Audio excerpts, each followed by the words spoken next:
வருடா வருடம் மாபெரும் மாநாடாக நடத்தினால் நம்மளுடைய சக்தி, உண்மையான நாடார் சக்தி என்பது என்ன என்பது பொதுமக்களுக்கு தெரியும். மகாராஷ்டிர மாநிலத்திற்கு தெரியும், மகாராஷ்டிர அரசியல்வாதிகளுக்கு தெரியும். நாம் இங்கே இருந்து தமிழர்களுக்கு அதை கொடு இதை கொடு என்று கேட்பதை விட இப்படி ஒரு மாநாட்டை நீங்கள் நடத்தி காட்டினால் அத்தனை தலைவர்களும் உங்கள் மீது வந்து நின்று நாங்கள் உங்களுக்கு 3 MLA தருகிறோம், 2 MLC தருகிறோம், ஒரு MP பதவி மும்பையிலேயே தருகிறோம் என்று அவர்கள் வந்து உங்களுக்கு கேட்பார்கள். நீங்கள் சென்று கேட்க வேண்டிய அவசியம் இல்லை. எல்லாம் நாம செய்ய வேண்டியது ஒரு ஒற்றுமையாக இருக்க வேண்டியது. ஆட்சி அதிகாரம் கையில் வந்தால் தானாய் சமூகம் உயரும். வேற்றுமை மறந்து ஒற்றுமையானால் நமது தோள்கள் நிமிரும். ஆட்சி அதிகாரம் கையில் வந்தால் தானாய் சமூகம் உயரும். வேற்றுமை மறந்து ஒற்றுமையானால் நமது தோள்கள் நிமிரும்.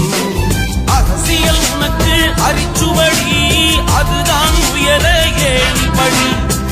குரல் கேட்கட்டும் சட்டசபை, நீ கூட்ட வேண்டும் மக்கள் சபை.